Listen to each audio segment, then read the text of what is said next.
देखिए, आज सबसे पहले मैं शेर सिंह राणा, राष्ट्रवादी जनलोक पार्टी का राष्ट्रीय संयोजक, और मेरे साथ हमारे पार्टी के वरिष्ठ पदाधिकारी युधिष्ठिर सिंह जी जो हमारे राष्ट्रीय महामंत्री हैं, राकेश तंवर जी जो हमारे युवा प्रदेश के अध्यक्ष हैं हरियाणा प्रदेश के, मुकेश लंबरदार जी जो कि हमारे प्रदेश कार्यकारिणी के सदस्य हैं, हमारे परवीन चौहान जी जो कि हमारे बादली हलके के प्रभारी हैं, हमारे बेदी राणा जी जो कि हमारे सिडौरा हलके के प्रभारी हैं, हमारे मनोज राणा जी जो कि पंचकुला से हैं, और हमारे वरिष्ठ पदाधिकारी। आज आपके बीच में आने का जो मुख्य मुद्दा है वो तो ये है कि हरियाणा के अंदर जो राष्ट्रवादी जनलोक पार्टी ने एक बूथ लेवल 11 लोगों की टीम बनाने के लिए जो 3 महीने पहले से अभियान शुरू किया हुआ है, उसको ही आगे बढ़ाते हुए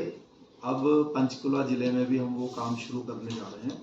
उसके लिए हम पंचकुला हलके का और कालका हलके के 2 प्रभारी हमने नियुक्त किए हैं, जो कि अपनी अपनी विधानसभाओं में बूथ पर 11 लोगों की टीम बनाएंगे इस 3 महीने में।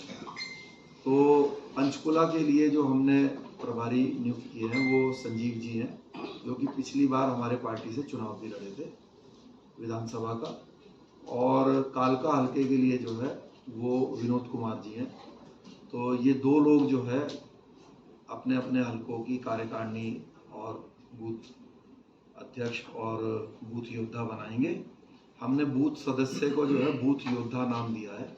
तो 10 बूथ योद्धा और 1 बूथ अध्यक्ष ये हम लोग बनाने जा रहे हैं, और हमारा टारगेट दिसंबर में हम लोग जो है हरियाणा का प्रदेश स्तरीय कार्यकर्ता सम्मेलन बूथ का लगाएंगे।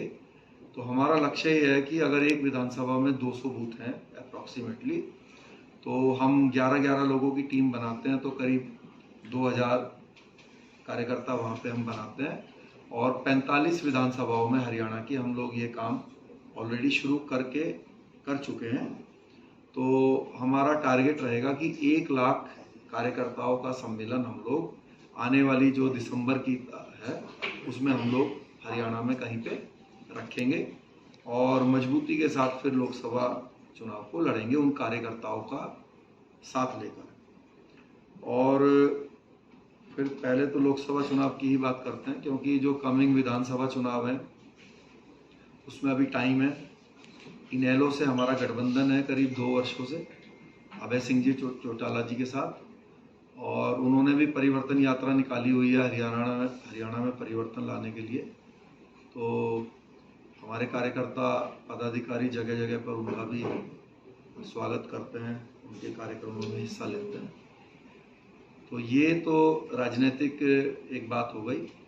दूसरा, आज हम पंचकुला आए तो ये भी जानकारी मिली कि जो आरोप हम बार बार लगाते हैं भारत सरकार पे कि भाई जितने भी स्तंभ हैं, चाहे वो हमारा जुडिशरी सिस्टम हो या फिर हमारा जो है, मैं तो आप पत्रकार बंधु हैं मेरे, लेकिन बोलते हैं कि भाई लोकतंत्र में 4 स्तंभ हैं और उसमें आप भी एक हैं, लेकिन पैसे से, प्रेशर से जो चारों पिलर्स हैं डेमोक्रेसी के, उनको सरकार जो है वो दबाना चाहती है।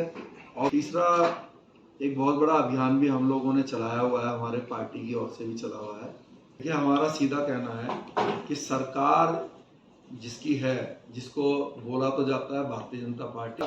हमने ये बात पहले भी कहा था, आज भी आपसे, देश के हर युवा से एक आह्वान है कि आप अगर देश की सुरक्षा करना चाहते हैं, अपने धर्म की सुरक्षा करना चाहते हैं, तो आप सरकार से ये बोलिए कि आपको वर्दी पहनाए। ये जो बजरंग दल, ये जो विश्व हिंदू परिषद, या ये जितने सामाजिक संगठन जो बना रखे हैं इन्होंने, सरकार के जो एंगल से काम करते हैं, ये लोग अगर डंडा उठाएंगे, तलवार उठाएंगे, तो फिर लोकतंत्र में सरकार का क्या मायने रह गया। सरकार का काम है दंगा रोकना, सरकार का काम है किसी तरह का कोई प्रॉब्लम ना हो, लेकिन ये इतने की कोई हेल्प करेंगे तो वो इससे सावधान हो जाएं। मैं सारे देश के युवाओं से आह्वान करता हूं, मैं शेर सिंह राणा अगर आपको कोई वीएचपी का, बजरंग दल का या कोई भी सामाजिक संगठन का व्यक्ति, यहाँ तक कि हमारे समाज का सामाजिक संगठन भी, क्षत्रिय समाज का संगठन भी ये कहता है लाठी डंडे चलाओ, किसी को मारो पीटो, तो आप ये कहो कि ठीक है, लाठी डंडा चलाने के लिए पुलिस है, आर्मी है, वो वर्दी हमें पहनाओ, तब जिसको कहोगे लाठी मारेंगे। बिना वर्दी के, बिना तनख्वाह के हम जबरदस्ती के रक्षक बनेंगे तो जेल जाना पड़ेगा।